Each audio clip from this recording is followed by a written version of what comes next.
Eu quero já introduzir esse sermão de hoje, colocando para os irmãos uma questão que, às vezes, as pessoas fazem para mim.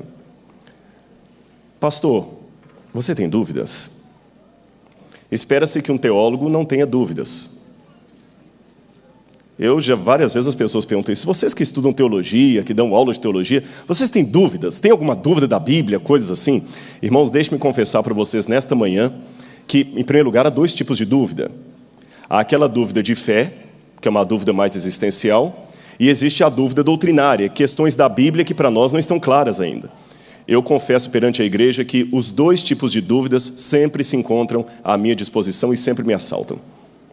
Dúvidas doutrinárias, ou da Bíblia, eu digo assim, até hoje é difícil eu entender como é que 2 milhões de pessoas deixaram o Egito e cruzaram ali o Mar Vermelho. Historicamente é complicado entender isso aí.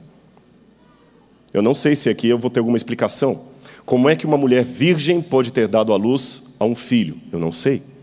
Mas isto não é o suficiente para me fazer duvidar da seriedade da Bíblia, porque a Bíblia tem muitos elementos que confirmam a sua origem divina, histórica, e eu não preciso agora ter todos os detalhes esclarecidos para crer nesse livro ou descrer dele. Entendem a questão? Toda a ciência é assim. Há muitas coisas sobre a teoria da relatividade que não foram ainda explicadas. Nem por isso você vai jogar fora tudo que Einstein falou ou deixar de acreditar em Einstein. Isso eu estou falando para aqueles que são céticos. Então, mesmo que haja coisas da Bíblia que eu ainda não tenha explicação, um dia eu terei. Mas daquilo que eu já tenho explicação, tenho a informação suficiente para saber que esse é um livro de Deus. Mas há muitas coisas que ainda são misteriosas. A natureza do Espírito Santo, a própria natureza de Cristo, que era ao mesmo tempo divino e humano. E quanto às dúvidas de fé? Sim, eu também as tenho. E eu sei que vocês também têm. Às vezes nós fingimos que não somos assaltados por essas dúvidas, mas elas vêm. Por que Deus permitiu a morte de uma criança tão jovem, desbravador, afogado, num campuri? Eles oraram antes de sair de casa. Todo mundo orou. Fizeram oração, fizeram um culto. E na hora do acampamento o menino morre afogado. Por quê? Por que Jesus ainda não voltou? Eu sempre gosto, quando tenho a oportunidade, de conversar com alguns dos irmãos aqui que já são jubilados. E eu aprendo muito com vocês. E alguns de vocês já confidenciaram para mim uma coisa que eu acho que não é pecado falar de público aqui. Seria algo mais ou menos assim. Eu não esperava chegar à idade que eu cheguei. Ah, Rodrigo, eu vou ser sincero. Quando eu tinha a sua idade, eu pensava assim, quando eu fizer 60 anos, Jesus já voltou. Está tão longe. Eu já passei dos 80 e ele não veio. Por quê? Hoje eu vejo você andando, alguns já falaram, eu vejo você andando tão rápido aqui no colégio, para lá, para cá, para lá, para cá. Nós, jubilados, já andamos mais devagar. Parece que não temos mais tanta pressa. Eu era assim como você. E eu não me iludo, irmãos. Eu não me iludo. Eu quero e anseio a volta de Jesus mais do que qualquer coisa em minha vida. Mas ouvindo esses irmãos experientes, tem um lado meu que pensa, será que eu também vou chegar a ficar velhinho? Não sei se aqui no NASP ou em outro lugar, e talvez ninguém nem ouviu falar do Evidências como hoje. Talvez a gente falar algumas coisas antigas e ninguém nem conhece mais. Para mim também 60 anos parece que estão tão longe. Um dos jubilados falou comigo assim, eu esperava ter o privilégio de ver Jesus em vida. Mas se ele não vem, eu vou. Eu sei, também me doeu quando ouvi isso. E quando nós somos mais jovens, a gente tem a ideia da imortalidade falsa, que a gente nunca vai chegar lá. Irmãos, quando eu estava fazendo teologia, eu pensava assim, puxa vida, no ano 2000, eu vou ter 30 anos de idade. Parecia um negócio assim, tão absurdamente distante. Nós já estamos em 2013. 2013. Crianças que eu vi apresentadas na igreja, apresentadas, igual essa bebezinha foi apresentada aqui hoje, hoje é professor aqui do UNASP, professor Thales. E ele não voltou. E quanto tempo mais vamos esperar, irmãos? Será que o meu cabelo também vai ficar branco? E ele não vai voltar? E eu me pergunto, Senhor, até quando? E quando uma tragédia acontece, aí a pergunta fica mais redobrada. E você que está em casa também, faz essa pergunta. Quando recebe a notícia de um câncer, quando recebe a notícia que um filho morreu, onde é que está a promessa dele? E quando a Patrícia estava cantando aqui, eu fiquei pensando na letra dessa música, fiquei pensando, ele é fiel? Como dizer para alguém que ele é fiel quando teve a casa assaltada, uma filha estuprada? Eu quero tratar desse problema hoje, porque talvez eu estou falando nessa manhã para alguém que está justamente com esses assaltos. Eu não tenho muito problema com as dúvidas teológicas, como eu falei com vocês, porque eu sei que são um mistério. Entender a natureza do Espírito Santo, só na eternidade. Entender como é que Maria, virgem, deu à luz a uma criança, só na eternidade. Aqui o máximo que eu posso é especular, e como não devo especular, eu nem perco tempo com isso. Saber como é que Deus tirou 2 milhões de pessoas do Egito e passou pelo Mar Vermelho, se não tiver nenhum achado arqueológico que me esclareça isso, tudo bem, eu deixo para a eternidade. Mas as dúvidas de fé são mais complicadas. É quando você recebe uma notícia que você não queria. Como é que eu posso cantar que ele é fiel? Será que a música que foi cantada nessa manhã é uma música que procede ou é um mito? O milagre de Jairo me ajudará a responder essas questões. Eu queria que os irmãos abrissem comigo a Bíblia, no Evangelho de Mateus, capítulo 9. Ali está com um errinho, é verso 18 em diante, não verso 19. Mateus, capítulo 9, versos 18 em diante. E pense nisso enquanto nós vamos lendo esse texto. Por que Deus não é tão óbvio? A gente prega sobre o milagre dele mandando um anjo para tirar Pedro da prisão, não foi isso? Foi ou não foi? Pedro não estava preso, e o que aconteceu? O anjo de Deus veio poderosamente e libertou Pedro da prisão. E por que não libertou João Batista?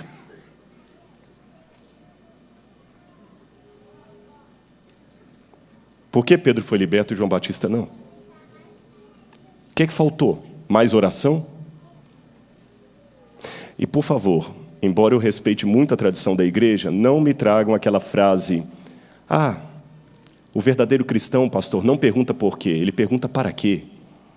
Não, irmãos, o verdadeiro humano pergunta por quê. Senão Jesus não era um verdadeiro cristão, porque na cruz ele perguntou, por que me desamparaste? Você tem o direito de perguntar. Por que, Senhor? Por que o Senhor não é tão óbvio? Por que o Senhor não é tão lógico como eu esperava? Milagre de Jairo. Mateus capítulo 9, verso 18 em diante. Na versão de Mateus está assim. Enquanto estas coisas lhes dizia, eis que um chefe, aproximando-se, o adorou e disse, minha filha faleceu agora mesmo, mas vem, impõe a mão sobre ela e viverá. E Jesus, levantando-se, o seguia, e também os seus discípulos.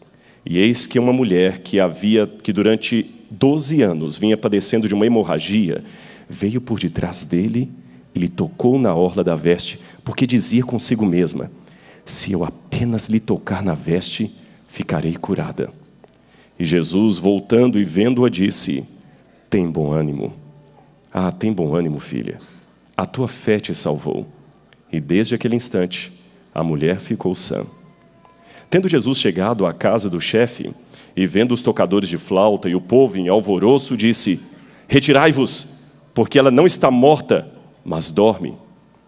E riram-se dele.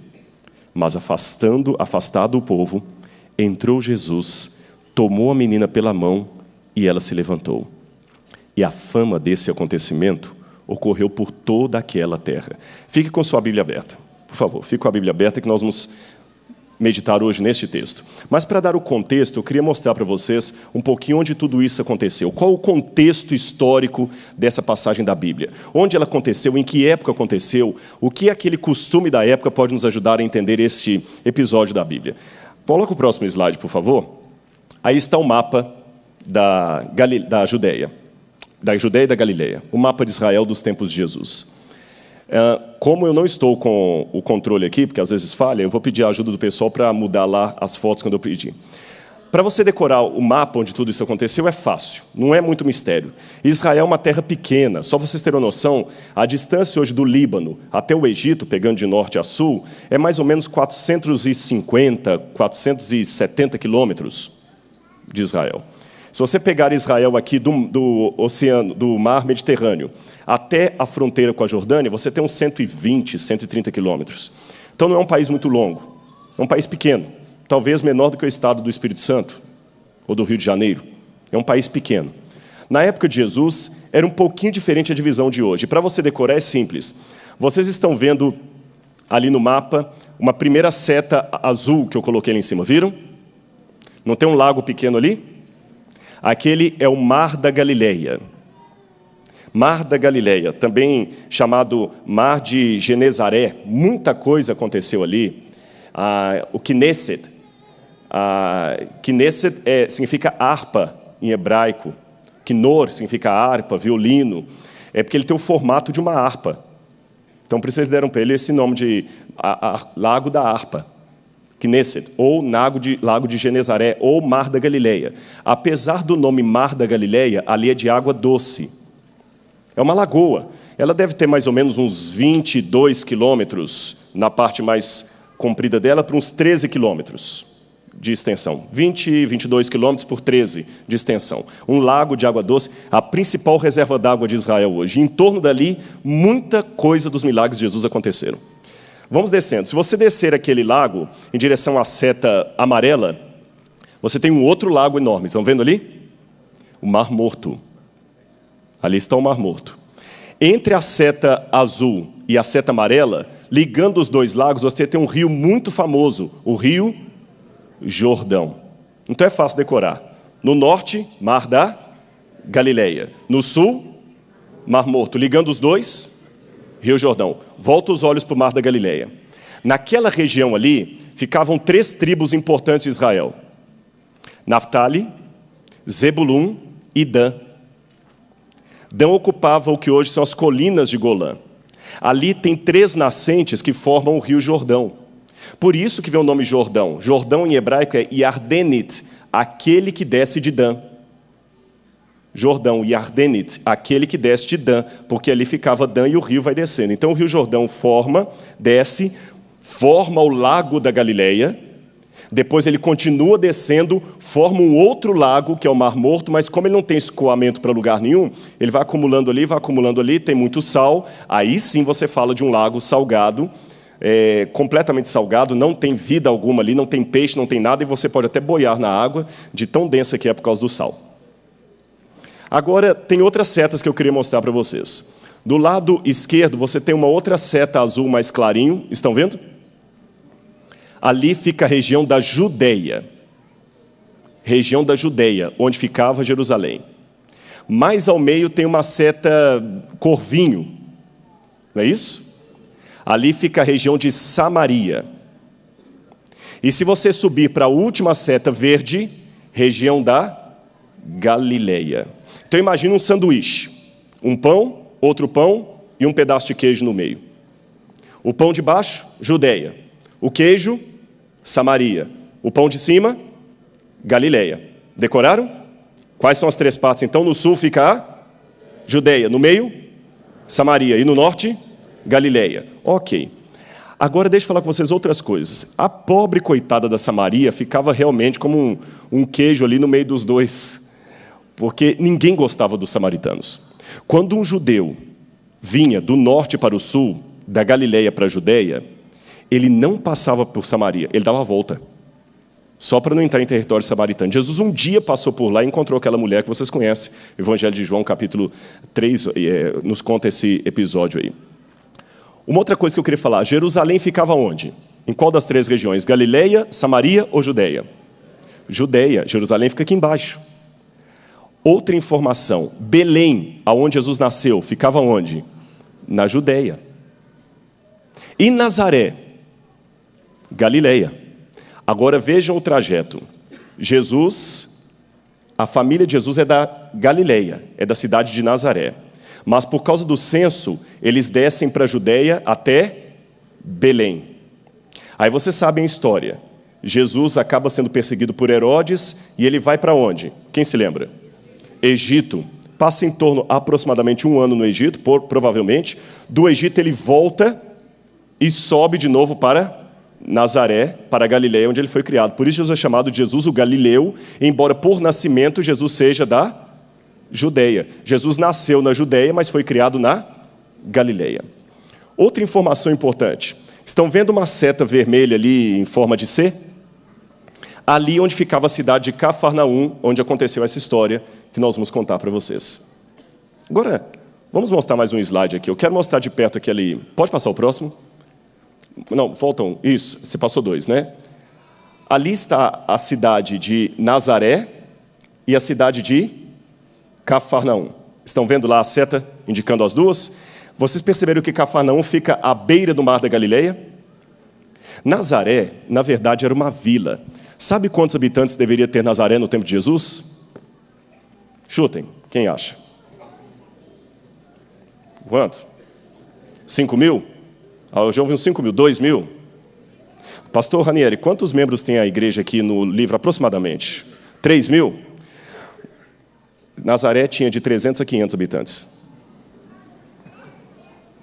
Você tem mais 10 vezes Nazaré aqui, quase 10 vezes, né? 300 a 500, 10 vezes mais Nazaré do que aqui. Essa igreja, num período fora do feriado, tem quase 10 vezes a população de Nazaré. Era uma cidade muito pequena. E Jesus sai dali, mas ele não faz o ministério dele, ele vai para a cidade de Cafarnaum. Ali, vocês estão notando que em torno do mar da Galileia tem muitas cidades importantes. Você tem Cafarnaum, você tem Corazim, você tem Betsaida. Qual discípulo que era de Betsaida? Pedro. Pedro veio daquela cidade lá, estão vendo em cima? Você tem Magdala. Magdala, você tem Maria de Magdalena. Era a cidade de Magdala. Vocês estão vendo que elas ficam todas em torno do mar da Galileia? Todas em torno? Por isso, muitas vezes no Evangelho, Jesus sempre entra no barco, atravessa o mar, que na verdade não é mar, é o lago, volta para o barco, atravessa. Muitos milagres, muitos episódios acontecem em torno do mar da Galileia. Aliás, irmãos, foram 3 anos e meio de ministério de Jesus, certo? Desses 3 anos e meio, pelo menos de 2 anos e meio a 3 foram ali. Jesus deve ter morado uma parte aqui na Judeia, vou explicar por quê daqui a pouquinho. Mas a maior parte dos milagres de Jesus, do ministério dele, foi em torno desse lago aí.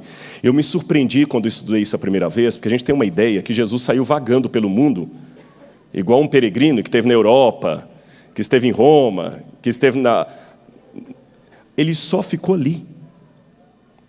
A maior parte do ministério de Jesus foi ali. Jesus viveu uma vida, geograficamente falando, confinado a um ambiente talvez menor do que a distância que nós temos entre Arthur Nogueira e Cosmópolis. Desculpa, Paulínia. Um pouco mais à frente, Paulínia. Jesus viveu a vida dele em torno de um ambiente pequeno assim. Tímido, né? Tímido a princípio. Mas Deus começa com coisas pequenas. Querem ver algumas coisas importantes que aconteceram ali? Por exemplo, foi ali no mar da Galileia que ele ensinou o Sermão da Montanha. Foi ali que ele ensinou. Vocês estão vendo do outro lado ali, logo abaixo de Cafarnaum, tem uma cidade chamada Genezaré. Vocês conseguem ler? Conseguem ver? Genezaré. Ali, tanto é que o lago é chamado Lago de Genezaré também. Ali era a parte fértil da região. Toda a parte fértil ficava ali. Ali que era o lugar onde tinha maior riqueza. O povo que morava naquele entorno ali era considerado judeu de segunda categoria. Eles apelidavam esse povo de Am Haaretz, o povo da terra. Brigas internas, sabe? Sabe aquele... Igual tem adventista do 7º dia e adventista do curso livre, né? Aqueles assim que não vão muito, às vezes não... Era aquele povo ali. Era um judaísmo mais liberal. A Judeia era mais conservadora. Os fariseus, a maior parte deles ficavam na Judeia. Os saduceus, na Judeia. O templo, Jerusalém, na Judeia. As peregrinações religiosas da Páscoa, por exemplo, da Festa dos Tabernáculos, todo mundo subia para Jerusalém. Aliás, a importância de Jerusalém é tão grande que, apesar deles estarem vindo do norte para o sul, nunca diziam, desçamos, sempre subamos para Jerusalém. E ali ficava o povo mesclado. Há um estudo que mostra que muitos judeus ali da Galileia não estavam nem praticando mais a circuncisão. Era um povo realmente assim, que precisava de mais apoio. Era aquele distrito que um pastor que se fosse chamado para lá sabia que a associação tinha um desafio para ele acima do normal. E eu fico me perguntando, por que Jesus começou o ministério dele ali? Justamente naquele lugar. Ali ele deu muitos ensinamentos, irmãos. Ali que ele andou sobre as águas. Abra a Bíblia comigo. Eu não sei se é o próximo slide aí. Mostra o próximo, por favor. Mateus, capítulo 4, verso 12. Mateus, capítulo 4, verso 12. Vamos recapitular uma coisa antes de ler o texto aqui. Quais são as 3 regiões que a gente deveria decorar ali? Judeia, Samaria e Galileia. Judeia ficava onde? Sul. Samaria, no meio. E no norte, Galileia. Eu esqueci de mencionar uma coisa. Volta o slide anterior, por gentileza. Vocês estão vendo do lado direito de vocês, chamado Decápolis. Ali, outra coisa que, se a fama da Galileia já não era espiritualmente as melhores, isso piorava. Por quê? Ali ficavam cidades pagãs das mais promíscuas e terríveis que você pode imaginar. Gadara, Gerasa. E um judeu piedoso nem andava por aquelas terras. Vocês estão vendo que elas estão do outro lado do lago? Vocês estão vendo que elas estão do outro lado? Ninguém queria saber dali. Para piorar, do outro lado aqui do Jordão, você tinha a cidade de Tiberíades, que também era uma cidade romana, era um polo romano assim, que tinha termas, e quando eu falo termas aqui, entenda num sentido romano assim, meio promíscuo, muito paganismo. Os romanos gostavam de colocar aqueles balneários ali. Era um lugar assim que um judeu religioso não ia se sentir muito bem, porque o ambiente não ajudava muito. E nesse lugar de Decápolis, me chama a atenção que Jesus, um dia, contrariando o senso comum, foi parar lá. Eu falei que um judeu religioso conservador não ia muito fazer, não tinha o que fazer lá. Você se lembra o que aconteceu quando Jesus foi parar lá? Ele expulsou demônio. Um evangelista fala que era um, outro fala que eram 2. E aconteceu um episódio, quando ele expulsou o demônio do menino lá, o que aconteceu lá? Que o demônio fez um pedido a Jesus, qual foi? Manda-nos aos porcos. E os porcos se precipitaram. Só explicando uma coisa para os irmãos, esses porcos que mencionam ali não são os porcos que nós conhecemos hoje. Era um porco selvagem, mais parecido com o javali. É imundo também, é animal imundo para consumo, é proibido em Levítico. Mas não é esse porco que você conhece hoje, é um porco mais selvagem.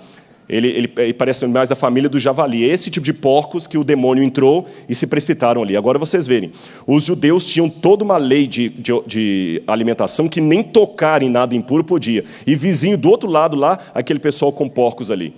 Imagina, contaminando a nossa água, porque ele tinha um contato com eles, e Jesus foi parar lá, e lá ele curou um rapaz. Tanto é que ele nem deixou o rapaz vir com ele. Ele falou, não, fica aqui, prega para os da sua cidade mesmo, que se o rapaz viesse com ele para cá, não seria bem recebido. Por isso que ele deixou o rapaz curado ficar lá. Voltemos para o outro texto. Mateus capítulo 4, versos 12 em diante. Jesus, então, nasceu em Belém, mas foi criado na cidade de Nazaré.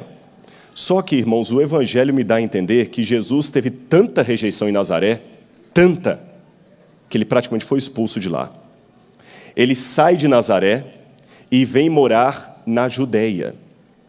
Provavelmente, Jesus ficou morando na Judeia entre 6 meses a 1 ano. Foi nesse período que ele estava morando na Judeia que ele foi batizado por João Batista, que João Batista batizava na Judeia, ali no Rio Jordão. Foi nessa época que Jesus estava ali, que um dia Jesus passou, e João Batista o viu passando e falou o seguinte, eis o Cordeiro de Deus que tira o pecado do mundo. E virou para 2 discípulos dele e falou assim, estão vendo aquele homem lá? Sigam-no. E o Evangelho de João me diz que quando eles foram a Jesus, eles fizeram uma pergunta para Jesus. Aonde o Senhor mora? Então Jesus estava morando ali na Judeia. Então Jesus já tinha largado Nazaré e já estava morando na Judeia. Só que o Evangelho de Mateus me diz assim, capítulo 4, verso 12, ouvindo, porém, Jesus que João fora preso, retirou-se para a Galileia. Então eu aprendo que ele saiu de Nazaré, foi para a Judéia, morou um tempo lá, não sei aonde que ele morou, talvez perto do Jordão, porque ele ficava passando e vendo João Batista pregar. Já pensou quantas vezes Jesus sentou e ficou ouvindo João Batista pregar quietinho? Que lição de humildade. Enquanto não começou a hora do ministério dele, ele não se manifestou. Ele até parecia um discípulo de João. Mas quando João foi preso, aí ele começou o ministério dele. Ele já tinha alguns discípulos e ele volta para Galileia. É nessa volta para Galileia que tem o milagre das bodas de Caná, que eram parentes de Jesus, que estavam casando. Provavelmente eram parentes de Jesus. E aonde será que Jesus foi morar quando ele vai para Galileia? Antes de Cafarnaum, dá a entender que ele ia para Nazaré. Era a cidade dele. Ele não foi direto para Cafarnaum, ele foi para Nazaré. Olha o que diz o texto. Ouvindo, porém, Jesus que João fora preso, retirou-se para Galileia. E, deixando Nazaré, foi morar em Cafarnaum, situada à beira-mar, nos confins de Zebulum, para que se cumprisse o que fora dito por intermédio do profeta Isaías: terra de Zebulum, terra de Naftali, caminho do mar. Entendem por que caminho do mar? Além do Jordão, que ficava lá em cima, Galileia dos gentios. Vocês conseguem entender essa expressão aqui, que já era usada em Isaías? Galileia dos gentios. Aquilo ali nem pode falar que é terra nossa, não. O povo que jazia em trevas viu grande luz, o Amhaaretz, o povo da terra. E aos que viviam na região da sombra da morte, resplandeceu-lhes a luz. Daí por diante passou Jesus a pregar e a dizer: arrependei-vos, porque está próximo o reino de Deus. Interessante que ele escolheu o pior lugar do ponto de vista humano. Agora, deixando Nazaré, deixa eu falar com os irmãos uma coisinha do grego. Quando eu leio em grego essa expressão deixando Nazaré, algo me chama a atenção. Ali tem um verbo assim, kalipon.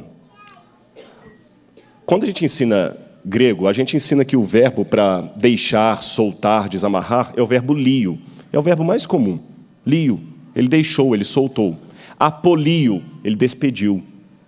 Mas quando você coloca esse verbo, lipon, significa abandonar, ir embora. E quando você coloca lipon com apolipon, com esse apó antes, sabe o que significa? Tchau, não vou deixar saudade, ir embora de qualquer jeito, ser expulso. Então, no original grego, dá uma ênfase que a tradução às vezes não mostra. Esse deixando Nazaré não é a mesma coisa de hoje, depois de terminar o sermão. Pois é, aí o pastor Ranieri, deixando a igreja, foi para casa almoçar. Não é esse deixando. Aqui no grego, dá a entender que Jesus foi obrigado a sair dali. Não foi uma saída normal de cumprimentar os irmãos na porta da igreja e falar até semana que vem. Foi uma saída litigiosa. Quantos habitantes tinha a cidade de Nazaré? 300 a 500. Se aqui todo mundo, apesar de ser uma igreja grande, como o pastor Ranieri falou, a gente praticamente, todo mundo de vista conhece todo mundo. Uma história, imagina ali. E antes disso teve um episódio que ele foi lá realmente em Nazaré tentar pregar numa sinagoga. E o que aconteceu? Quando ele falou, hoje se cumpriu este texto de Isaías, eles o tiraram para lá e queriam jogá-lo precipício abaixo. Por isso ele saiu dali. Foi quase expulso de casa. Por que Jesus foi expulso? Será que o Espírito Santo errou? Por que ele tinha que justamente ser criado na cidade que ia mais rejeitá-lo? Como humano, eu fico pensando, por que Deus não é óbvio? Aonde você deixaria o seu filho para estudar?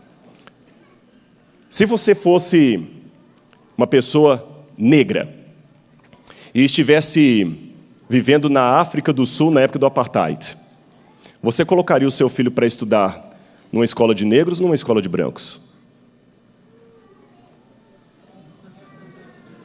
Que é óbvio. Época do Apartheid. A separação é terrível, o racismo é oficial. Onde você tentaria matricular o seu filho? Numa escola de negros ou de brancos? De negros, é lógico. Mesmo que você não seja racista, mas você quer colocá-lo onde ele vai sofrer? Menos. Você é adventista. Onde você, espero, procura colocar o seu filho para ter uma educação numa escola que vai ensinar coisas erradas ou numa escola cristã? Uma escola cristã. Tanto é que alguns, quando estão fora, mandam para o internato. Deus parece que não seguiu isso. Ele colocou o filho dele na cidade que tinha... Será que não tinha uma cidadezinha melhor para poder Jesus sofrer menos? Você percebeu que as perguntas que eu fiz no início do sermão, o próprio Jesus poderia fazer? Por quê, Pai? Eu estou fazendo a tua vontade, porque eu, Rodrigo, quando eu vejo alguns problemas na minha vida, eu sei que eu sou responsável por eles. Tá certo, eu estou sofrendo com isso aqui, mas eu pisei na bola, eu cometi um erro. Mas Jesus não teve, entre aspas, pisou na bola. Jesus não cometeu erro. Não tem um negócio de falar, Jesus, tá certo, mas também você errou, né? Qualquer herói do passado, por mais que ele sofra, eu posso ainda ter uma parcela de culpa sobre ele. Por exemplo, José do Egito, excelente, mas ele errou, ele foi meio infantil de levar a capa do pai para os irmãos antes do pai empossá-lo. Era um pouco mimado. Errou. Davi, errou, era o homem segundo o coração de Deus, mas pagou lá, perdeu um filho, porque adulterou. Mas Jesus não tem nada que possa falar assim, não, Jesus errou nisso aqui, foi consequência. Não tem, porque o pai o colocou ali. Por que será que ele foi agora para Cafarnaum? Mostra o próximo slide. Este seria aí uma ideia arqueológica de como é que seria o porto de Cafarnaum. Eram assim mais ou menos os portos. Esse é um desenho que a gente faz baseado em achados arqueológicos. Vou mostrar para vocês a foto daqui a pouquinho. Os barcos entravam ali. Eu não sei se vocês conseguem ver um prédio maior destacado sobre todos os outros. Ali seria a sinagoga, provavelmente. E ali ficavam os habitantes. Era uma cidade grande, Cafarnaum era bem maior do que Nazaré. Bem maior. Mas por que Jesus foi para Cafarnaum? O comentário bíblico adventista dá uma ideia que talvez Cafarnaum, por ser um centro político forte da Galileia, é provável, pode ser, sim. Existe uma outra possibilidade, não contraditória a essa. Repito, irmãos, é uma possibilidade, não é uma certeza absoluta. Mas é uma possibilidade que eu confesso que me encanta. Eu sou tendente a ela. A possibilidade é a seguinte: talvez Jesus foi para Cafarnaum porque ele tinha parentes ali. E quem seriam os parentes de Jesus em Cafarnaum? Uma tia e pelo menos 2 primos. Repito, isto é uma possibilidade. Mas eu quero mostrar de onde a gente tira essa possibilidade. Deixa eu mostrar 3 textos para os irmãos. Está muito claro ali, eu não sei se vocês vão conseguir ler. Eu deixei um destaque nas palavras. Quando menciona na Bíblia os 3 episódios de Jesus crucificado, o primeiro texto de Marcos diz assim: também ali na cruz estavam algumas mulheres. Tá certo? Como está meio apagado ali, eu vou fazer o seguinte, eu vou pedir 4 mulheres para me ajudarem aqui, para ficar bem didático. Podem vir? Não é nada chato não, mas podem vir 4 moças aqui, 4 mulheres? Vamos? Vamos, gente, sem timidez. Uma já veio, senão vou ter que pedir alguém para cantar aqui, enquanto... Pode vir, por gentileza. 4, é só para facilitar. 3, só preciso de mais uma. Pode vir aqui à frente. Fiquem tranquilos que eu não vou constranger vocês. Fazer um quarteto, viu? Mais uma. Quem vai ver? Tá vendo? Tá vendo? Ótimo. Senão eu ia chegar no ombro de algum e falar assim, quem se sentir tocada, venha. Já que está um pouco apagado ali, não volta por gentileza o anterior. Assim, você colocou tudo claro. Ótimo, muito obrigado, te agradeço. Ajudem-me porque vocês estão conseguindo ler melhor do que eu. O Evangelho de Mateus fala que entre as mulheres que estavam na cruz, estavam quem? Maria Madalena. Então, apenas para figurar, você vai representar aqui Maria Madalena, tá bom? Não é para dar roupa, não, fica tranquilo. O pessoal riu. Ela que falou, não fui eu. O seu nome vai ser Maria Madalena, tá bom? Maria Madalena. Ok. E quem é a outra que estava ali? Não, eles lá que vão responder. Vamos, igreja, vocês vão ajudar a fazer o sermão. Mãe de Tiago e João. Então você é a mãe, eu não sei o seu nome ainda, lá não falou. Não, mas lá não falou, só sei que você é casada, mas você já tem 2 filhos, vou te falar isso hoje, viu? Qual nome? Eu não sei o seu nome, mas eu sei o nome dos seus 2 filhos. Quais são os filhos dela? Tiago e João. Tiago e João. Qual o nome dela? Maria Madalena. Dela no seu nome, mas ela tem 2 filhos. Quais são? Tiago e João. Qual era a outra que aparece lá? A mulher de Zebedeu. Não sei se seu nome é o nome do seu marido, é Zebedeu. Tá bom? Qual o nome do seu esposo? Zebedeu. Qual a informação que eu tenho sobre ela? O nome. Maria Madalena. Qual a informação que eu tenho dela? Ela é mãe de 2 filhos. Qual o nome? Tiago e João. E qual que é o dela aqui? Esposa de Zebedeu. Agora leiam o que está em Marcos. O próximo que aparece é Marcos? Marcos 15. De novo, ali fala que havia na cruz do Calvário algumas mulheres. E entre elas estavam quem? Maria Madalena, muito bem, já foi apresentada. Qual a outra? Maria, mãe de Tiago e José. Mas tem um detalhe aí que não apareceu no outro evangelho. Tiago menor. Raciocinem. Se eu falo Tiago melhor, óbvio, é porque existe outro. Concordam comigo? Então tem pelo menos 2 Tiagos. 2 Tiagos. Tudo bem. E essa aqui? A esposa de Zebedeu, mas Marcos deu uma informação a mais sobre ela. Qual o nome dela? Salomé. Descobri seu nome, Salomé. Eu não sei o seu ainda. Eu sei que o seu filho chama Tiago, eu sei que ele é o menor. Você já sei que é Maria Madalena. E você, eu sei que seu marido chama Zebedeu. E o nome dela é? Salomé. Agora vamos a João. João me dá uma informação a mais. João fala que além das 3 mulheres, estava uma outra Maria ali, ó. A Maria, mãe de Jesus. Tá certo? Então você é a Maria, mãe de Jesus. Tá bom? Já sei seu nome, o nome do seu filho, que fica mais fácil. Agora, além da mãe de Jesus, ali fala também que João, que lá estava Maria Madalena, fala ou não fala? Fala que estava Maria Madalena. Fala que estava, quem mais? A mãe de Tiago e João. Quem que deve ser a mãe de Tiago e João? Deve ser ela. Por que eu sei que é ela? Porque a Bíblia fala que Tiago e João eram filhos de Zebedeu. Tiago e João era... Ela também não é filha mãe de um Tiago? Mas qual que é o Tiago que é filho dela? Tiago menor. Então tem outro Tiago. Tem um Tiago menor que é filho dela, e tem um outro Tiago maior que é filho dela. Então o nome dela é Salomé. Qual o nome do marido dela? Zebedeu. E quais são os 2 filhos dela? Tiago e João. Essa aqui, qual é o nome dela? Aparece ali? Não, mas parece que ela é mulher de Clopas. E ela tem 2 filhos. Não é isso que está lá? Um filho chamado Tiago e o outro José. E a Maria Madalena. Só que tem um detalhe a mais que a Bíblia fala em Evangelho de João sobre essa aqui que os outros não falam. Tem mais um texto lá? Entre a cruz estavam a mãe de Jesus e a irmã dela. Não pode ser Maria Madalena, porque Maria Madalena é arrolada ali. Não pode ser a outra Maria, mulher de Clopas, porque ela está arrolada ali. Só sobra essa aqui, que é classificada como a irmã de Maria, a mãe de Jesus. Ou seja, tia de Jesus.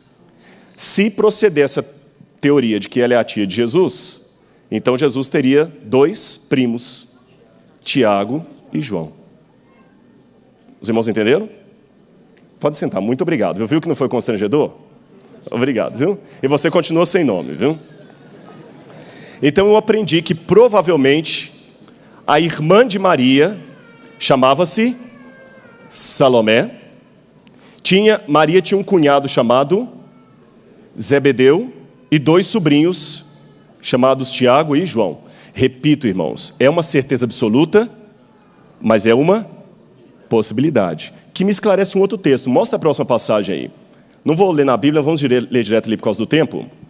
Marcos capítulo 20, verso 20, diz: Então se chegou a ele a mulher de Zebedeu, com seus filhos, e adorando-o pediu-lhe um favor. Perguntou-lhe ele: que queres? Só o fato dela se aproximar dele pedindo um favor com essa intimidade, na cultura do Oriente Médio, uma mulher para fazer isso, ela tinha que ter alguma ascensão sanguínea sobre o homem. Mãe, tia, avó, alguma coisa assim, senão ela não chegaria para Jesus desse jeito. Ela tinha que ser parente dele para chegar com essa intimidade. E qual o pedido que ela faz? Qual o pedido? Que no teu reino, estes meus 2 filhos se assentem, um à tua direita e outro à tua esquerda. Isso também me explica por que além de Pedro, que era um amigo de Jesus, quem eram os 2 discípulos mais íntimos de Jesus? Tiago e João. Todas as vezes Jesus tinha uma coisa especial, chamava Tiago e João com ele. Quando ele subiu ao Monte das Oliveiras lá, Pedro, Tiago e João. Pedro, Tiago e João. Às vezes André participava por ser irmão de Pedro, mas era mais Pedro, Tiago e João. Quando ele levou para o Getsemane para orar lá, Pedro, Tiago e João estavam mais próximos. E João era o discípulo amado, era o primo, era aquele mais íntimo. É provável então, irmãos, que Jesus foi para Cafarnaum, talvez durante um tempo até morar de favor na casa de algum parente porque foi expulso de Nazaré. Você já morou de favor na casa de alguém? Eu já morei. E por melhor que lhe tratem, não é a mesma coisa, não é a sua casa. E eu, durante muito tempo que eu morava de favor, pensava, Senhor, até quando? Sabe o que é quando eu aceitei a igreja adventista e tive que morar de favor na casa de alguém porque eu fui expulso de casa? Eu me lembro disso, lembro claramente. Eu via na igreja, e por isso eu até vou dar um conselho aqui. Embora eu não seja pai, por um lado isso me coloca numa vantagem, que eu posso falar para alguns jovens sem sentimento envolvido, entende? Eu não estou fazendo discurso pronto do seu pai. Os jovens que estão aqui na igreja, olhem para mim agora. Valorizem o fato de você ter um pai e uma mãe adventista, viu? Eu sei que alguns pais, às vezes, não cumprem com o evangelho, não é isso que eu estou discutindo, não é isso. Mas você não sabe o que é o privilégio de ter um pai se esforçando para pagar o colégio para você. Um pai se matando. Não desonra seu pai, não. Só o dia que você perder isso, ou não tiver como eu não tive, aí que você vai entender por que eu estou apelando tão veementemente para você honrar o seu pai. A sua mãe que fica de madrugada orando por você, você está na balada, brincando com sua salvação. Não brinca, não. Tá bom? Não brinque. Antes que venham os maus dias e você olhe para trás e fale assim, o que eu fiz da minha vida? Jesus tinha muito motivo para questionar. Expulso de casa, de favor na casa de parentes. Talvez ele foi morar depois de um tempo na casa de Pedro, porque a casa de Pedro era uma casa talvez que alugava. Eu vou explicar por que isso. Mostra o próximo slide. Aqui tem uma vista aérea de Cafarnaum. E eu quero mostrar para vocês 3 coisas. Estão vendo a primeira seta cor verde aqui no fundo? Ali são restos de umas casas que ficavam nos fundos da sinagoga. Provavelmente ali ficava a casa do chefe da sinagoga que foi pedir um milagre para Jesus. A seta vermelha mostra os restos de uma sinagoga encontrada em Cafarnaum. Esta não é a sinagoga em que Jesus esteve. Essa construção aí é depois do tempo de Jesus, mas essa sinagoga está construída exatamente em cima da sinagoga do tempo de Jesus, entenderam? Então eu posso dizer, ali era a sinagoga aonde Jesus passou vários sábados. E a última seta lá, estão vendo uma construção octagonal? Aquela construção é o alicerce de uma igreja cristã do 5º século. Só que abaixo dessa construção encontraram o alicerce de uma igreja do 2º século. E abaixo dessa igreja do 2º século encontraram outro alicerce de uma casa do 1º século. E o que encontraram nessa casa do 1º século? Botija de vinho, de peixe, para guardar peixe, não de vinho, para guardar peixe, aquelas de barro, anzol, pedaço de âncora. Aquela era uma casa de pescador. Aí você vai no testemunho da história da igreja, e tem uma mulher chamada Egéria, que ela visitou aquela região de Israel lá muitos e muitos séculos atrás, e ela dizia que a casa de Pedro, príncipe dos apóstolos, se tornou uma domus ecclesia, uma igreja do lar. Acostumava acontecer isso. Lembra que Paulo fala assim, os irmãos da casa de fulano que se reúnem lá. Então você tinha uma casa, virava igreja. Depois, com o tempo, aquela casa se transformava numa igreja. Então, arqueologicamente falando, eu posso dizer que ali era a casa de Pedro. Era uma casa boa. E por que eu falei que Jesus pode ter alugado uma casa dele? Porque essa casa é uma ínsula, ela tem vários quartos. Então, aquele pescador que estava ali também tinha quartos para alugar. Será que Jesus talvez morou ali? Pode ser. Eu sei que ele teve algumas refeições ali. Ali ele operou milagres, curas. Foi ali que Ellen White fala que aquele paralítico desceu e Jesus fez a cura. Jesus passou muitas vezes ali. E nessa seta verde aqui, provavelmente morava o Jairo, o homem que pede milagre a Jesus. Vamos voltar agora, então, para o texto de Mateus, capítulo 9, verso 18. Próximo slide. Mateus 9, verso 18. Agora você vai entender o versículo. Mateus 9, verso 18.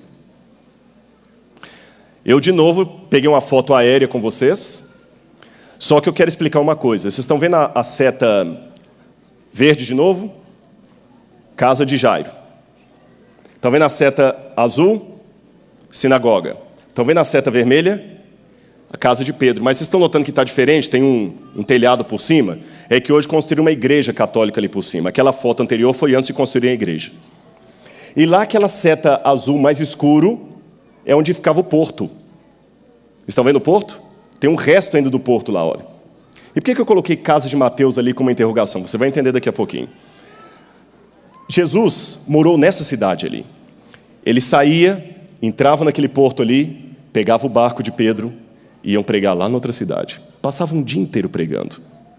À noitinha voltavam. Trabalhavam. Foi para lá que Pedro voltou com os discípulos, quando lá na Judeia, desanimados, fala assim, o mestre morreu e acabou. Aí quando Jesus aparece ressurreto para eles, falou assim, subam para Galileia, lá vocês vão me encontrar. E eles sobem, mas mesmo depois que eles sobem, olha, eles já haviam visto Jesus lá em Jerusalém. Mas mesmo quando eles voltam para Galileia, voltam desanimados. Aí Pedro, vamos pescar. E eles estão lá pescando no meio do lago, quando Jesus aparece aqui na praia e fala assim, do outro lado, filhos. Conhece o episódio? Foi ali que Jesus multiplicou os peixes. A fama de Jesus, irmãos, correu tanto, que havia vezes que Jesus chegou de volta a Cafarnaum e ele não podia descer. Um evangelista fala que ele teve que pregar do barco. Imagina aquela praia ali apinhada de pessoas. Imagina uma pessoa famosa como Roberto Carlos chegando a Arthur Nogueira. Imagina o caos que não seria. E Roberto Carlos, assim, canta bonitinho. Eu não posso falar muito não, que ele é capixaba e eu senão tem problema em casa. Aí vou precisar de ir para o ECC com força, viu, pastor? Mas imaginem Roberto Carlos em Arthur Nogueira.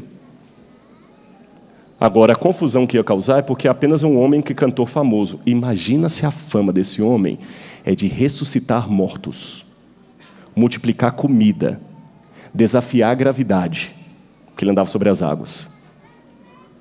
Imagina como é que aquilo ali não ficava repleto de pessoas. Nesse ínterim, Jesus chegou do barco, cansado. Só que tinha alguém aguardando aqui. Aí começa o evangelho. Um homem chega para ele, e os outros evangelistas nos dizem o nome desse homem. Diz que o homem que chegou até Jesus se chamava Jairo. E qual era o cargo dele? Ele era chefe da sinagoga. Então, irmãos, imagine, olha para aquela foto de novo. Imagine ali a setinha verde. Imagina Jairo desesperado. Qual era o desespero de Jairo? Qual era o desespero dele? A filha dele estava à beira da morte. Interessante, olha aqui o que diz Mateus. Enquanto dizia isto, eis que um chefe, aproximando-se, o adorou e disse, minha filha faleceu agora mesmo. Deixe-me corrigir uma coisa aqui, irmãos. A menina não tinha morrido ainda. Ah, pastor, mas a Bíblia está falando que ela acabou de morrer agora, não. Se você olhar os evangelhos de Marcos e Lucas, lá fala diferente, que a filha dele estava à beira da morte. Mas por que Mateus fala que ela já tinha acabado de morrer? Aqui apenas Marcos foi mais fiel em mostrar o desespero de um pai. A menina não tinha morrido ainda. Mas você já viu no hospital de pronto atendimento, quando... Mas minha filha morreu. Nem morreu, mas no desespero, a pessoa acaba falando, por favor, corre. Não, calma, ela está respirando. Não, ela morreu. Você vê a pessoa desacordada, você no susto, no desespero, acaba sentenciando a morte. Mas o próprio Jairo sabia que ela não tinha morrido, senão ele não teria ido a Jesus. Ele foi porque ela estava à beira da morte. Mateus apenas conseguiu colocar aqui, em linguagem mais literal, o desespero do pai. E quando fala que ele veio e adorou Jesus, imagina a situação. Aonde aconteceu isso? Até um tempo atrás, eu tinha uma dificuldade aqui, porque os evangelistas falam que Jesus chegou lá naquele beira, lá onde está a seta azul, lá na beira do lago, lá no porto, e ali ele estava a multidão. Então eu imaginei Jairo tentando se acotovelar para chegar até Jesus. Mas aqui fala que Jesus estava dando um ensinamento. E olha o que diz o verso 19. E Jesus, levantando-se, o seguia. Jesus estava ensinando. Até que esses dias eu li o Desejado de Todas as Nações e Ellen White esclarece isso. Olha o que Ellen White diz. Jesus chegou até a ponta. Realmente estava lotado de gente lá. Ele começou a ensinar um pouquinho ali, na praia, e logo os discípulos passaram com ele, eles tinham que fazer uma força-tarefa mesmo, e o levaram para a casa de Mateus. Nós não sabemos onde era a casa de Mateus, pode ser em algum lugar perto daquele arvoredo ali. Mateus não deveria morar longe dali, porque Ellen White fala que era perto onde Mateus morava. Por isso que eu coloquei uma interrogação, em algum lugar ali, Jesus foi estar com Levi e Mateus. Agora vejam a cena. Aqui, Jairo, desesperado. Ele olhava para a água. Cadê Jesus que não vem? Como é que está a menina? Ela está muito ofegante, senhor Jairo. Eu não sei se ela vai passar do meio-dia. Não. Cadê Jesus que não vem? Cadê Jesus que não vem? E ele desesperado, quando ele viu de longe o barco chegando, imagina como Jairo não chegou naquela multidão ali. Primeiro que ele foi correndo desesperado, fazendo 1000 perguntas. Puxa, eu sou o chefe da sinagoga. Eu estou aqui para ajudar essa igreja. Talvez ele seria até amigo de Jesus. Todas as cidades aqui repudiaram Jesus. Eu deixei ele pregar na sinagoga. Eu deixei ele falar aqui. Eu fui simpático a ele. Embora na casa de Levi e Mateus, Ellen White fala que o povo ficou em dúvida. Por que Jesus foi tão generoso com o Jairo? Havia uma disputa ali também. Mas ele deve ter questionado, minha filhinha, quantos anos a menina tinha? Os outros evangelistas me contam, ela tinha 12 anos. Por que, Senhor? Lembram das perguntas que eu fiz no início desse sermão? Deixa eu abrir um parênteses para contar uma historinha aqui para vocês. Eu estava colportando. Como está sendo gravado, mandado pela internet, eu não vou dar os detalhes da história por ética.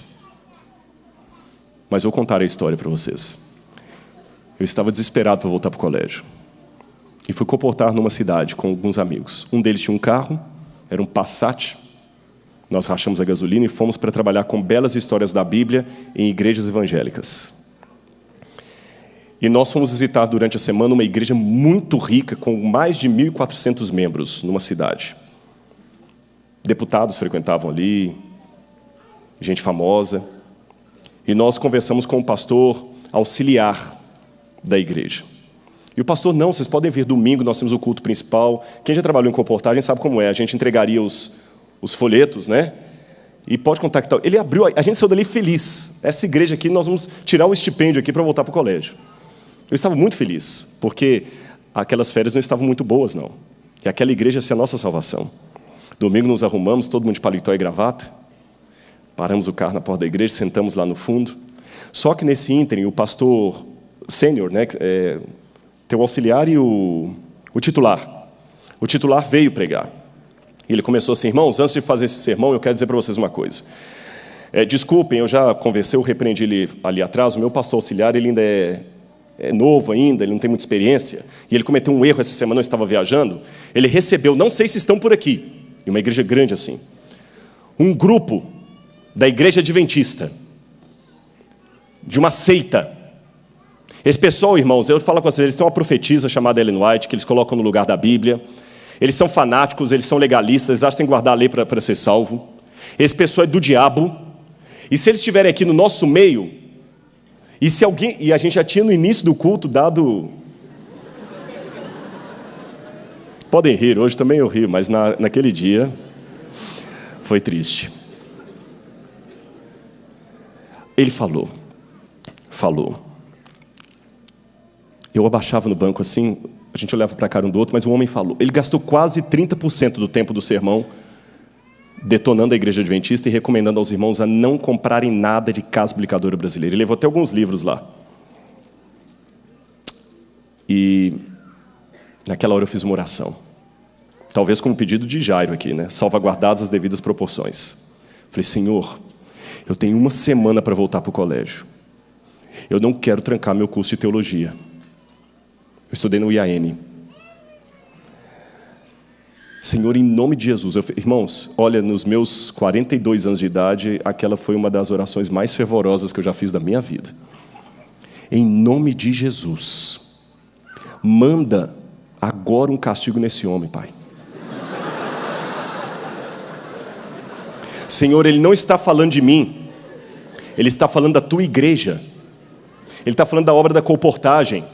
É o diabo que está tomando conta desse homem, Pai. O Senhor sabe que eu sou sincero, eu sou fiel. Se a igreja adventista é a tua igreja, Senhor, por favor, Pai, responde agora. Faz alguma coisa, Senhor, em nome de Jesus. Mas eu abri o olho com tanta fé, que quando eu abri o olho, aconteceu o seguinte. Chegou um auxiliar daquele pastor e cochichou alguma coisa no ouvido dele e fez um semblante assim, de, puxa, irmãos, desculpa, eu tenho que interromper o que você estava falando aqui. Eu falei, amém. E só esperei a tacada. Ele falou assim, irmãos, desculpa, eu fui interrompido aqui agora, até é bom que eu paro com esse assunto mesmo, para entrar no sermão, que aconteceu uma coisa muito chata. Eu falei, aí, brinca com as coisas de Deus. Eu lembrei de tudo. Naquele 1 segundo eu falei assim, tá vendo Nadab e Abiú, Ananias e Safira? Mas vejam o que aquele homem falou. Irmãos, tivemos um assalto nesse exato momento. Um carro foi assaltado aqui na porta da igreja. Eu falei, é o dele.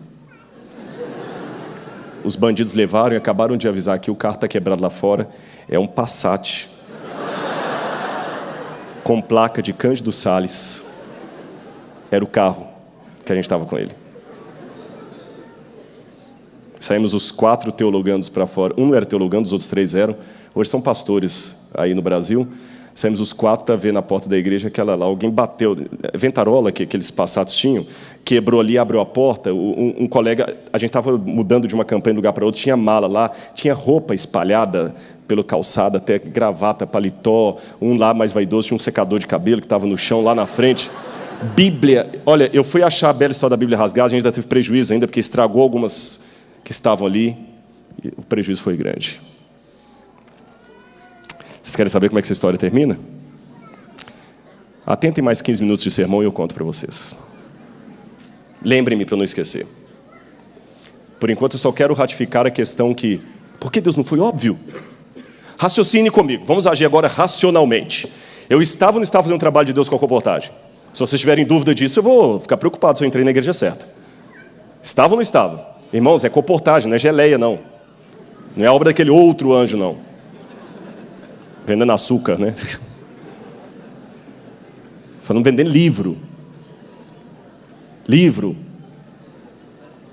Eu estava querendo me dedicar para ser um pastor. Eu queria voltar para o colégio e pagar meu estipêndio. Eu não estava querendo comprar roupa para mim, não. Eu não tinha ninguém me ajudando. Por que Deus não foi óbvio? E lá vai Jairo, talvez com interrogações parecidas. Vocês acham que Jairo foi andando? Qual era o problema dele?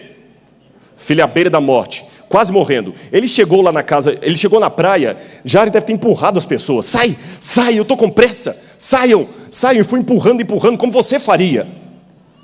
E socou um para cá, e socou. Dá licença, me respeita, eu sou o chefe da sinagoga. Ele perdeu até a compostura. Ele está na casa de Levi Mateus. Olha, Levi Mateus é cobrador de impostos, vai entrar lá, não quero nem saber. Dá licença. Se é que pediu licença. E aqui Mateus me fala, engraçado que o próprio Mateus relata isso, porque Mateus estava lá, que ele chegou, falou, Senhor, minha filha faleceu, vem agora, impõe a mão sobre ela e viverá. Ele até deu a receita. Você vai fazer isso. Ah, Rodrigo, você vai mandar, pai, agora, right now, nesse momento, do jeito que eu quero. E a Bíblia fala, levantando-se. Por que Jesus levantando-se? Deixa eu ensinar uma coisa para os irmãos. Aqui, por estarmos no Ocidente, eu faço o sermão em pé. No Oriente Médio, na época de Jesus, todo o ensinamento só poderia ser dado sentado. Sabiam disso? É porque é o seguinte, coisas importantes não podem ser ditas em pé, com pressa. Então, quando você ensinar algo para alguém, você se assentava. Por isso Jesus falou da cadeira de Moisés, aqueles que se sentam na cadeira de Moisés. Vendo Jesus as multidões, subiu ao monte, como se assentasse. Ele não assentou porque estava cansado, não.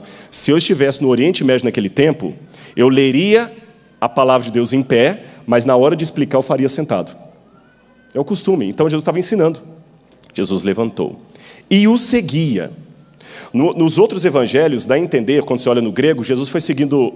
pastor, você me ajuda aqui, por gentileza? Não é nada constrangedor, não? Ele é Jairo tentando puxar Jesus. Vai lá. Vai lá, Jesus está indo. É isso aqui, literalmente. Tá, calma, eu estou indo. Obrigado, viu, pastor? Sério, vocês riram, mas isso que eu fiz com o pastor aqui é mais ou menos o que Jesus fez com Jairo.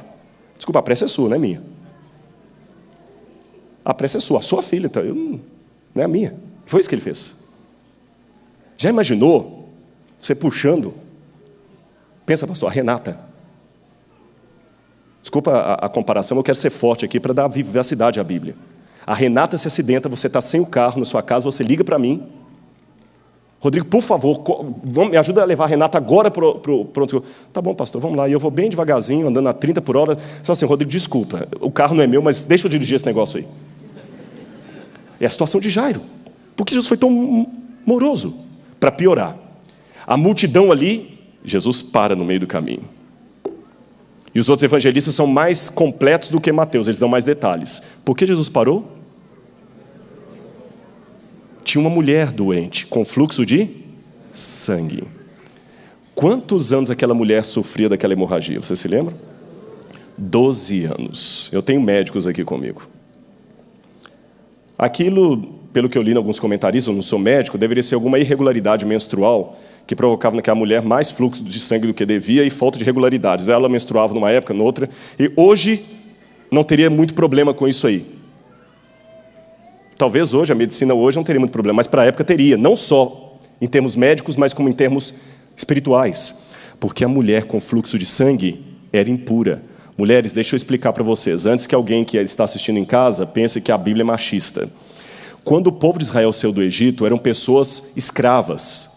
Os hebreus eram escravos, eram broncos. Deus tinha que usar uma linguagem que os homens entendessem. A mulher naquela época, no meio do deserto, sem água, em abundância, menstruada, com maridos não muito cavalheiros educados. Lembram? Eles eram escravos. O que Deus fez? Olha, proteger a mulher. Mulher menstruada tem impura. Tem que ser afastada do arraial para ficar junto ali só com outras. Era uma maneira de proteger a dignidade da mulher. Só que com o passar do tempo, tiraram o esfó de contexto e qualquer mulher menstruada estava impura. Era uma maneira de proteger a mulher, para o marido não encostar nela com TPM, não encostar nela com cólica menstrual. Sério, vocês estão rindo, era uma maneira da época de Deus proteger a dignidade da mulher. Só que isso se tornou numa lei o seguinte, a mulher menstruada é uma leprosa.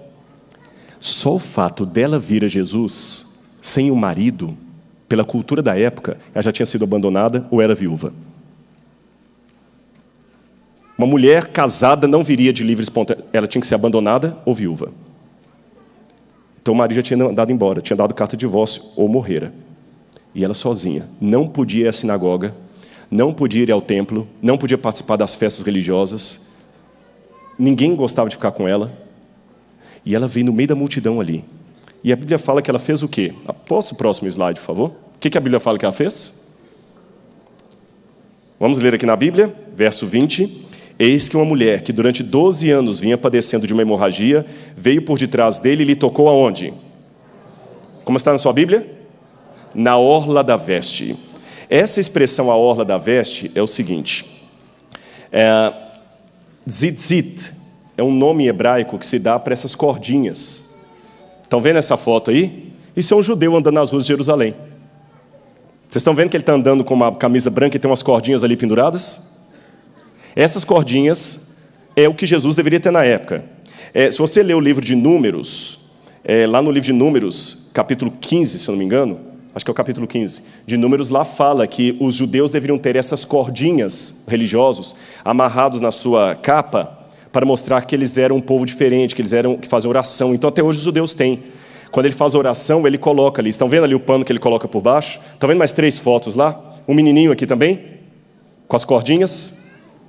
Então até hoje os judeus têm essa prática de usar essas cordinhas. Quando você vê um judeu religioso, ortodoxo, orando no Muro das Lamentações, ou mesmo andando de ônibus, ele está com aquelas cordinhas. Ele dá uns nós ali, das orações, de o recitar. Jesus então era religioso. Ela chegou no meio da multidão, imagina, bem baixinho, porque senão eles iam empurrá-la dali, eles não tinham muito. E ela esticou a mão para tocar naquela cordinha ali. Ela falou assim, pelo menos eu tocar aqui eu vou ser curada. Imediatamente ela foi curada. Jesus para e pergunta assim, escuta, olha ela tocando. Quem me tocou? De novo a pergunta do início do sermão. Senhor, por que o Senhor não é óbvio? Senhor, com todo respeito, mestre. Que pergunta tola. O Senhor é o Messias. Que pergunta... Todo mundo está te acotovelando aqui, a multidão, eu só estou vendo quem te tocou. Eu imagino, a Bíblia não diz isso no espírito de profecia, mas eu posso imaginar, que até Pedro, por ser mais afoito, deve falar assim, por favor, tem piedade de Jairo. E Jairo é assim, alguém te tocou, vamos embora. Não, calma. Calma que eu quero ver quem me tocou. Todo mundo ali ficou desesperado. A multidão, pensando, puxa, por que ele parou? Jairo falando assim, puxa vida, minha filha está morrendo, e ele para. Pedro e os discípulos também sem entenderem. E a mulher falando, pronto, agora que ele vai acabar comigo. Porque um homem religioso, se tocasse numa mulher menstruada, ele ficaria impuro. Jesus era religioso. Ela o contaminou. Pelas leis levíticas, ela o contaminou. Pelas leis cerimoniais. E aí? E quando eles viram que ele olhou para ela, ela falou, foi descoberta. Aí eles entenderam a situação. Ele é mestre mesmo. Ele percebeu que aquela mulher que tem o problema do fluxo de sangue aqui tocou nele. Ele agora vai dar uma... De novo, Jesus não foi óbvio. Ele deu a resposta que ninguém estava esperando. Ele falou assim, olha, filha, a tua fé te salvou. A tua fé te salvou. Interessante isso. Por que Deus não é tão óbvio? Nesse meio tempo, os outros evangelistas me contam o que aconteceu. Mateus não dá muitos detalhes, mas os outros sim. Nesse meio tempo chega o óbvio. A menina morreu. Quantos anos aquela mulher sofria de fluxo de sangue? 12. Quantos anos a menina tinha? Pergunto a vocês, para quem já sofre há 12 anos, eu sei que você quer se livrar da doença, mas se eu falar o seguinte, você vai ser curado, espera só 1 hora. É muito pedido? Você está 12 anos sofrendo. Eu falo assim, eu vou te curar. Espera só 1 hora a mais. Quem esperou 12 anos, 1 hora a mais não faz diferença.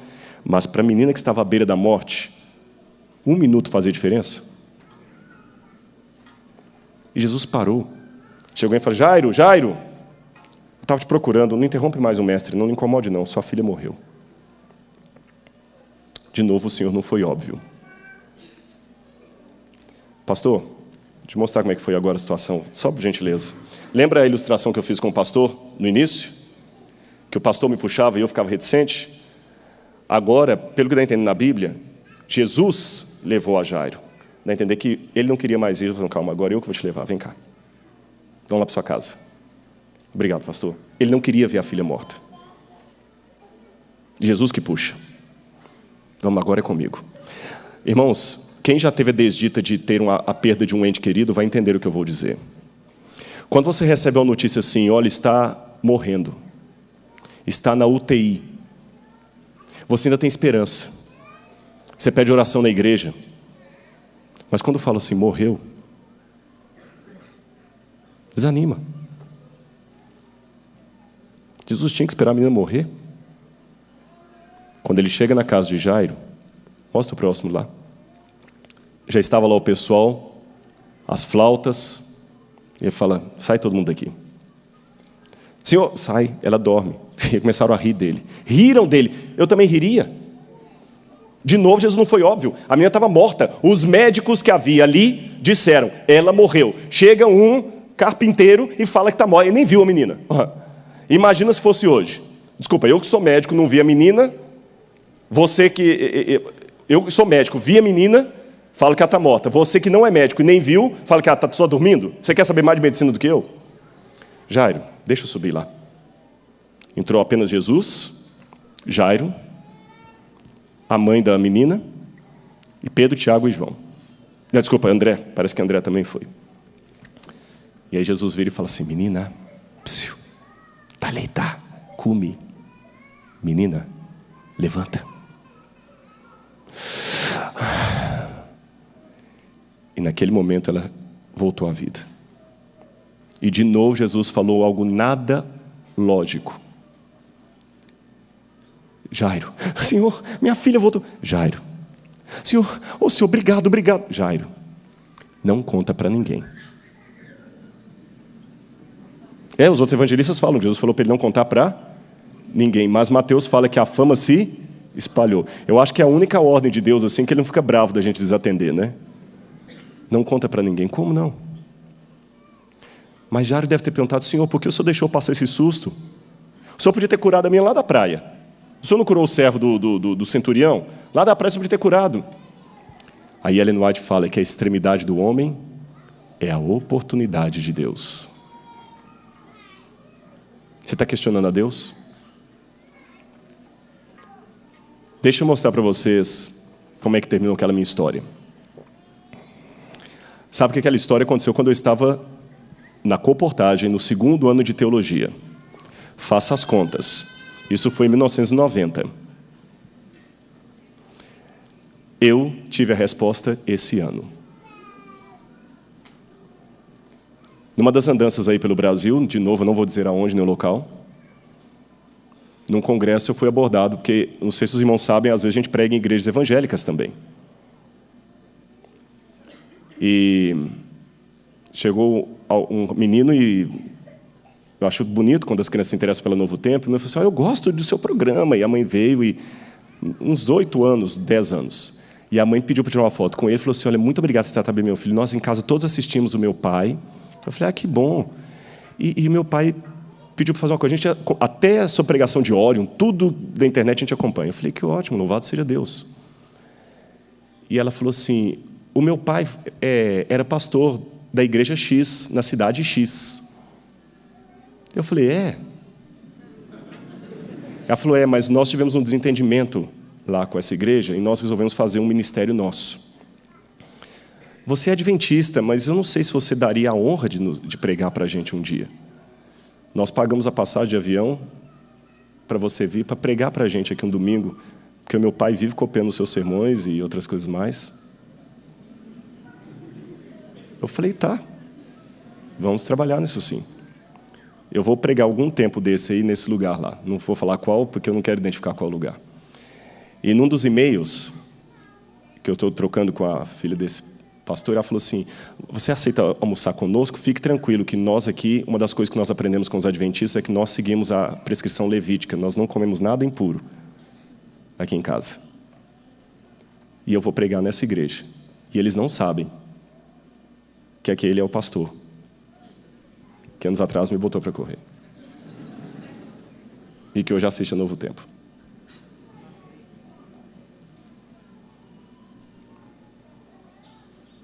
Entendeu? Eu quero mostrar 2 slides e fazer um apelo. Pode continuar, Jada, é isso mesmo, você está certinho. É porque ele titubeou. Irmãos, eu mostrei essa imagem, essa citação de Aristóteles para os alunos de teologia essa semana. Que Aristóteles dizia o seguinte, cada homem julga bem apenas as coisas que conhece. Assim, o homem instruído a respeito de um assunto é bom juiz apenas neste assunto. O que eu aprendi com Aristóteles? Que por mais que você seja bom naquilo que você faz, você é bom naquilo que você faz. Você não é bom em tudo. Seja mais humilde. Seja mais humilde. O Rolf é um excelente arquiteto, mas eu não te contrataria como advogado. Regina é uma excelente cantora, mas eu não queria que ela construísse a minha casa. Pastor Ranieri é um excelente pregador, mas eu não gostaria de ser operado por ele num hospital. E assim eu poderia dar exemplos com cada um de vocês. Você não é bom em tudo. Tem um autor chamado Richard Bach, eu não conheço, posso o próximo, eu não concordo com tudo que ele escreve não, mas tem uma fala dele que eu achei interessante. Richard Bach, mostra o próximo slide. Mostra o próximo, isso. A marca de sua ignorância é a profundidade de sua crença na injustiça e na tragédia. O minuto de escuridão que a lagarta considera o fim do mundo é o momento ensolarado que a borboleta considera o princípio. Volta agora ao slide anterior que eu pulei. Nem sempre dá para discutir com um especialista. Ele sabe mais do que você. E uma das coisas que eu aprendi com um especialista é que o especialista faz coisas que o leigo não entende. Voltando a falar de construção, quando eu vejo vocês colocando um monte de ferro, um monte de coisa, eu não consigo ver um prédio ali. Não consigo, Rolf, não consigo. E eu não me considero burro, não. Mas eu não consigo. Até agora eu não estou conseguindo ver prédio nenhum onde coloca só vejo buraco. Mas ele já vê o prédio. Ele sabe mais do que eu. Quando um advogado me instrui e fala assim, não diga isso, mas por que não? Eu tenho... Não diga isso. Eu não sei porque o advogado está me dando aquela instrução, mas ele sabe melhor do que eu. Quando um médico me dá um conselho, eu não sei porque ele está falando aquilo, por que eu não posso? Quando às vezes eu vou lá no Dr. Paulo, no fisioterapia lá, eu falo, doutor, estou com a dor aqui, tá? Vou fazer a massagem aqui. Doutor, estou com a dor é aqui, ó. Mas a massagem eu tenho que fazer aqui embaixo. Eu, como leigo, eu falo, não estou entendendo. Se a dor está aqui, por que ele faz a massagem aqui? Ele sabe mais do que eu. Então não discuta com um especialista. Deus é o especialista maior. E se mesmo especialistas humanos cometem erros, Ele não erra. Então, em nome de Jesus, se a vida fosse um jogo de xadrez, aprenda que você está vendo apenas uma pedra jogando. Ele vê o tabuleiro inteiro. Ele vê todas as possibilidades. Então eu queria que a Patrícia viesse aqui cantar de novo aquela música que ela cantou. E eu quero que você pense bem agora nessa música, sabe? Tem um outro microfone que eu possa ficar usando ao mesmo tempo com ela? Tem? E eu pedi licença ao pastor Ranieri. Eu quero fazer um apelo especial nessa manhã. Eu não sei, mesmo em casa, para onde esse sermão está indo. Mas se você esquecer tudo o que eu falei nessa manhã, você esqueceu o nome das 3 regiões, você esqueceu o nome do Mar da Galileia, esquecer o nome de Jairo, esquecer até o meu nome. Olha para mim aqui, não esquece uma coisa não. Olha bem para mim aqui. Deixa Deus ser Deus. Deixa Deus ser Deus. Jairo tinha fé, mas era uma fé muito impositiva. Senhor, o Senhor vai lá, o Senhor vai colocar a mão na cabeça dela, o Senhor vai orar, o Senhor vai fazer desse jeito e vai curar. Eu também tinha fé naquela igreja lá. Senhor, o Senhor vai repreender esse homem agora e vai voltar para o colégio. E Deus falou, Rodrigo, fica na sua. Eu sou maior do que você. Eu respeito os cabelos brancos e a experiência dos que estão aqui. Respeito muito. Mas com todo carinho e respeito, Deus sabe mais do que vocês. Eu respeito os jovens que estão cheios de vontade. Quando a gente sai da faculdade de teologia, a gente pensa que tem todas as respostas. Deus sabe mais do que você. Eu respeito aqueles que me desafiam falando, se Deus é assim, por que tal coisa aconteceu? Deus sabe mais do que você. E aprenda uma coisa, Ele é fiel. Que Deus te use agora, Patrícia, vem aqui.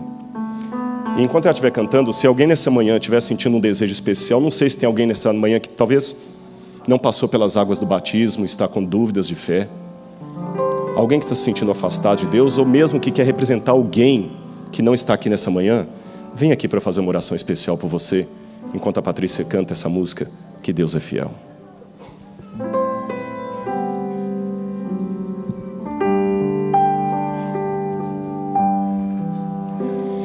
Em momentos de dor e através das lágrimas, há um Deus que é fiel a mim. Pensa nisso, viu? Ele sabe mais do que você. Quando a força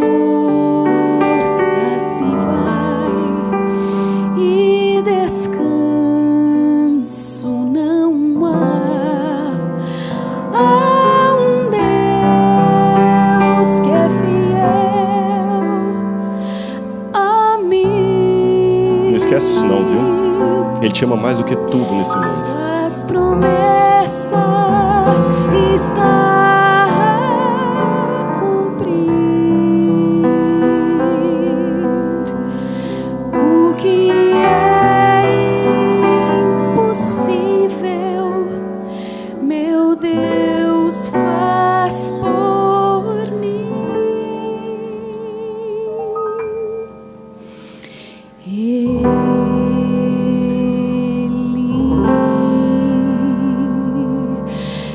É fiel, fiel a mim. Seu amor e seu perdão eu vi em meu ser. Me questiono e na fé já falhei, mas Ele é fiel, fiel a mim. Pensa nisso, viu? Ele não vai falhar com você nunca. Olha aqui, deixa eu dizer uma coisa para vocês. Eu posso decepcionar você. Eu sou humano. O pastor Ranieri pode decepcionar você. Todos os pastores podem. Sua mãe pode decepcionar você. Seu pai pode. Seu namorado. Mas ele nunca vai decepcionar você. Eu não tenho a resposta para todas as perguntas que vocês devem estar agora fazendo aí. Não tenho. Não tenho. Confesso que eu não tenho. Nem eu, nem qualquer professor de teologia. Mas tem uma coisa que eu posso dizer. E isto eu não aprendi nos livros da faculdade. Isso foi com a vida. Ele é fiel. Por isso eu coloco todos os dias uma coisa na minha cabeça. Ainda que ele me mate, como dizia Jó, nele eu esperarei. E meus irmãos que já estão de cabelos brancos, eu não sei se eu vou ter os meus cabelos brancos, mas o legado de vocês não vai ficar para trás, não. Eu quero que Jesus volte antes dos meus alunos de teologia chegarem à formatura. Mas se ele resolver demorar mais 50 anos e eu estiver vivo, eu vou estar esperando. Porque ele é fiel. Ele é fiel a mim. E não deixa o diabo tirar essa certeza da sua cabeça. Tá bom? Não brinque com sua salvação. Deixa eu orar por você agora. Feche os seus olhos. Amado Senhor,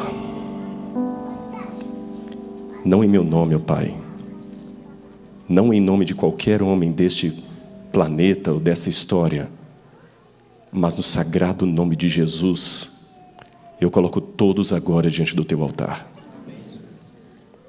Obrigado, Senhor, porque o Senhor é fiel. Eu confesso, Senhor, que muitas vezes o Senhor não é óbvio. O Senhor faz perguntas que aparentam ser redundantes. O Senhor faz pedidos que o Senhor parece que não tem sentido. O Senhor tira da gente quem a gente ama. O Senhor deixa trazer problemas, chateações. Muitas orações não são atendidas, outras demoram a vir, outras a gente não entende. Mas eu aprendi, Senhor, pela Bíblia, através de experiências como a de Jairo, que o Senhor é Deus, eu não sou. Eu sou só ser humano, Senhor. Posso ter minhas convicções, minhas certezas, minha personalidade forte, mas Deus é Deus, eu não sou Deus. Dá-nos, Senhor, a mim e a meus irmãos aqui, a humildade de não discutir com um especialista. O Senhor conhece mais da construção do que nós. O Senhor conhece mais da história. Eu vejo apenas a peça, o Senhor vê o tabuleiro e as possibilidades do jogo. Eu vejo apenas o agora, o Senhor vê a eternidade. Eu vejo apenas o presente, o Senhor vê o futuro. Perdão, Senhor, porque mesmo com fé, às vezes atravessamos na Tua frente e queremos indicar ao Senhor o que o Senhor deve fazer. Perdão, Senhor, é o nosso desespero. Mas obrigado, porque no nosso desespero, mesmo que a nossa oração seja uma oração politicamente errada, como foi a de Jairo, o Senhor ainda assim nos atende, o Senhor é fiel. Obrigado, Pai. Obrigado por fazer parte dessa igreja e desse povo. Eu quero que o Senhor Jesus volte logo, Senhor. Não sei quanto tempo ainda vamos ficar aqui, mas nós vamos esperar. Essa igreja vai te esperar, Senhor, e vamos pregar esse evangelho. Em nome de Jesus, porque o Senhor é fiel a nós. Então, Senhor, atenda a nossa última prece. Dá-nos esclarecimento, aumenta a nossa fé e dá-nos a certeza que o Senhor é fiel. Em nome de Jesus. Amém.